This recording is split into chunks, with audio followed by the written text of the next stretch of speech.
Fala pessoal, beleza?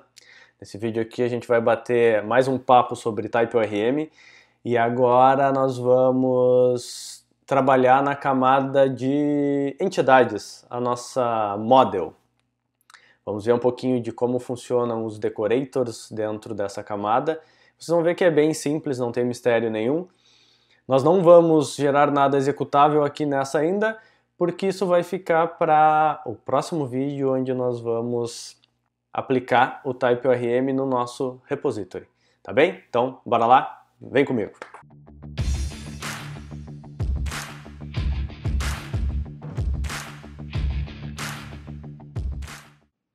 Bueno, pessoal, seguindo no nosso mesmo vídeo da aula anterior, nós tínhamos feito uma migration aqui, certo? Deixei o desafio aí para vocês construírem outras e daqui a pouco, quando eu der uma visão geral assim de cada um dos itens, eu trago um projeto já um pouquinho mais completo para a gente fazer as relações entre as tabelas, mas não é o caso por enquanto.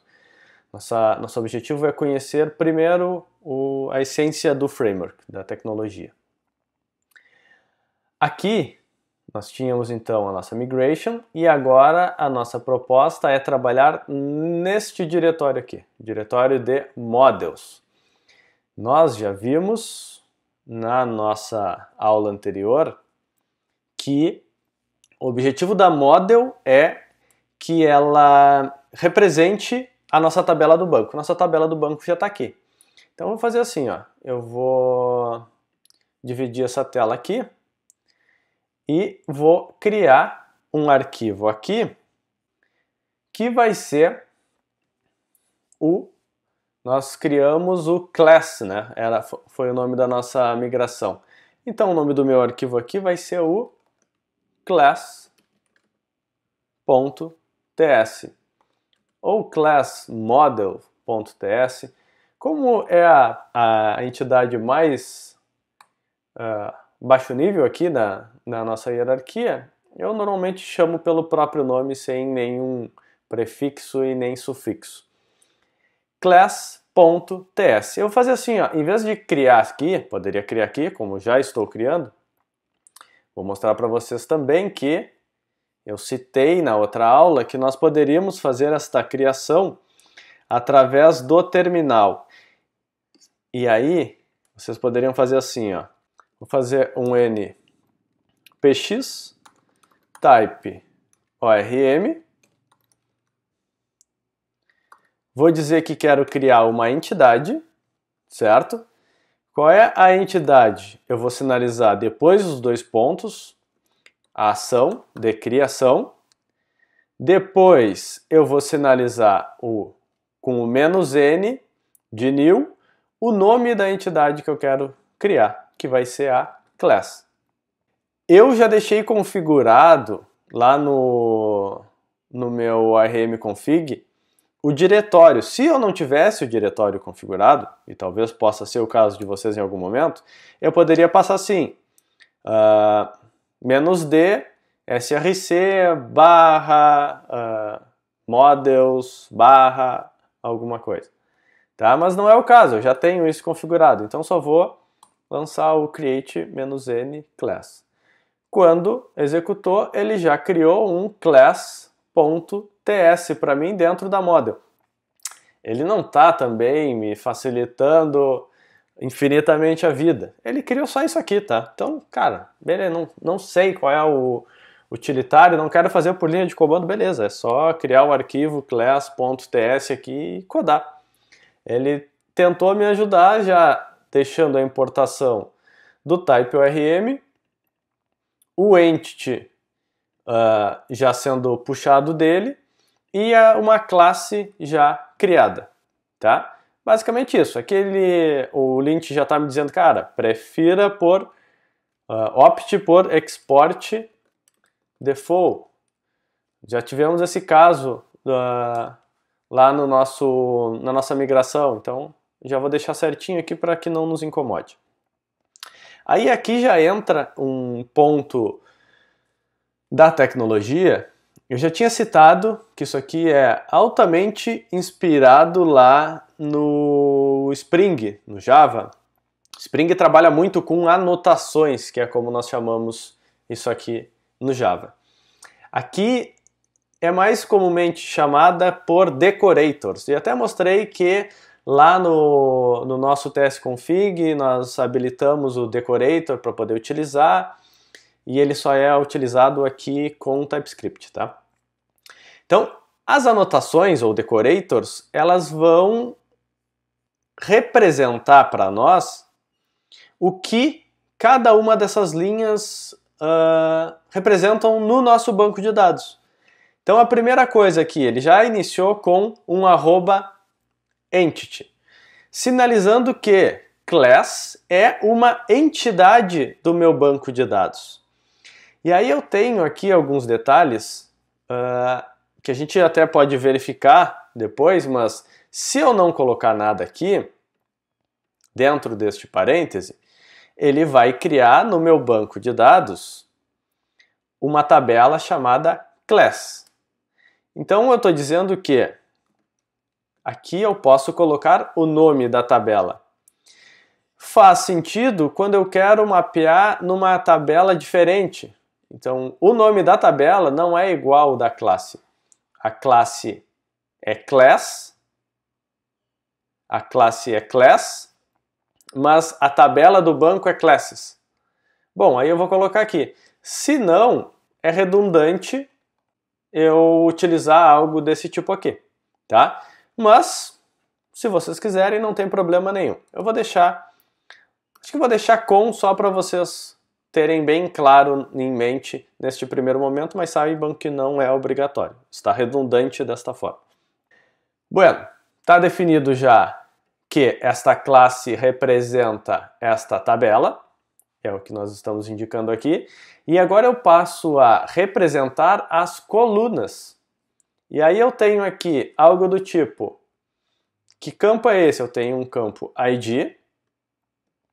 Esse campo ID, ele é do tipo UUID, e aqui eu vou tratar ele como sendo uma string.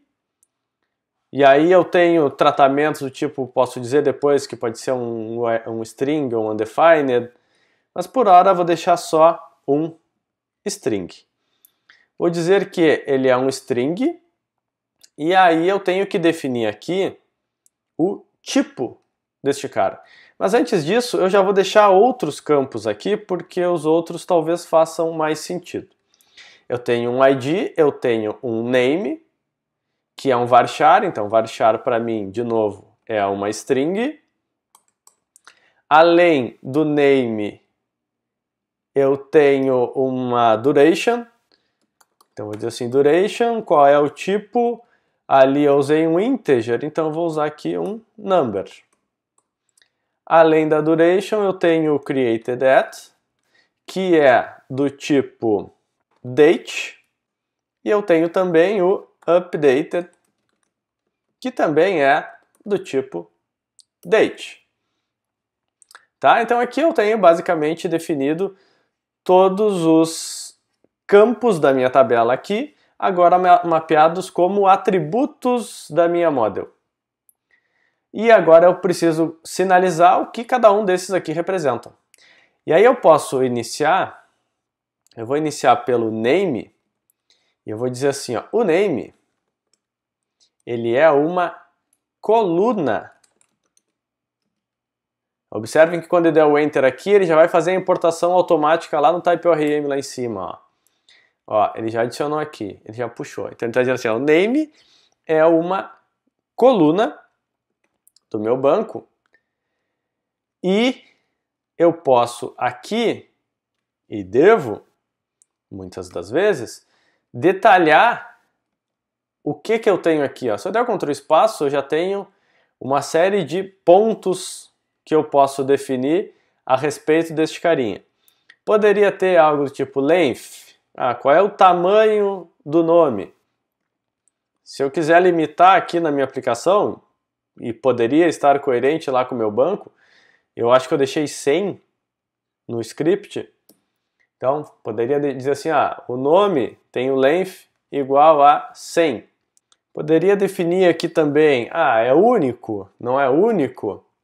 Então, tudo que vocês definem como restrição lá no banco, vocês podem trazer para cá da mesma forma.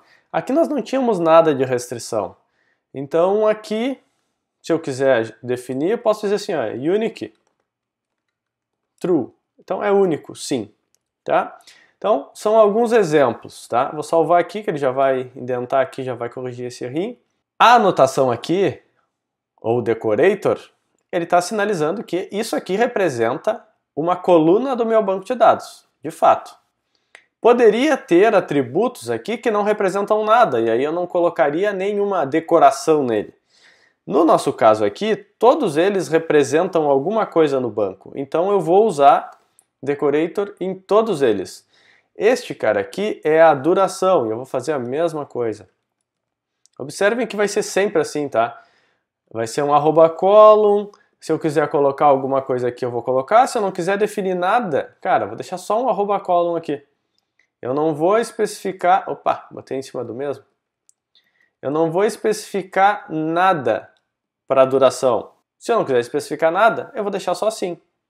Simples assim, tá? Eu vou não complicar muito neste primeiro momento. Depois a gente vai começar a adicionar mais restrições e incrementar um pouquinho mais isso daqui. O meu created at, a gente já tem alguns decorators específicos para essa funcionalidade. Muito legal. Qual é o que eu estou fazendo aqui? O created. Então a gente tem aqui um @created. Ali, ó, já está aparecendo ali, ó, created date column. Ele já vai manipular isso para nós, tá? Ele já vai tratar que este campo aqui é referente a uma data de criação. E aqui, por intuição, eu vou procurar por um update date column, ó, e tá lá. Conforme eu estou adicionando aqui, ele já está adicionando para mim aqui em cima, tá? O timestamp não vamos usar agora. Então, ficamos com uma coluna de duração, outras duas específicas de criação e atualização. Faltou o nosso ID, que eu deixei por último, porque ele foge um pouquinho do padrão que a gente costuma utilizar, que diz que aqui, column normalmente, né? Como foi todos os outros ali, se não uma @column, alguma coisa derivada da column. Mas para este caso aqui, como ele é um ID, eu vou dizer assim, ó, primary, até está vinculado, ó, primary generated column. E aí eu posso especificar aqui, acho que o autocomplete me ajuda, ó, e dizer qual é o tipo de geração. Se ele é um autoincremente natural, vai gerar um 1, 2, 3, 4, 5, 6. Mas a gente tem aqui o UUID, que é o que nós temos utilizado. Inclusive, já especificamos a utilização aqui. Então, eu já vou especificar aqui que é isso que nós utilizamos no nosso ID. Eu vou salvar aqui porque ele vai quebrar aquela linha. E aí já está bonitão. E basicamente é isso que vocês vão fazer dentro das models de vocês, tá, gente?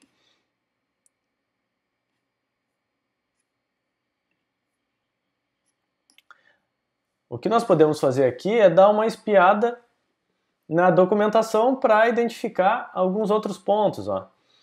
Aqui, documentação do Type ORM, que eu já tinha deixado aberta. E nós temos aqui, ó, Entities. Cara, é muito boa a documentação, vocês precisam ler isso. Vocês vêm aqui na seção de entidades, ele traz aqui, ó, um exemplo, ó, e aqui está bem parecido com o que a gente está fazendo. No mesmo molde, ó, @column, quando eu não quero especificar nada, eu só digo @column. Senão eu abro as chaves aqui e trago os detalhes.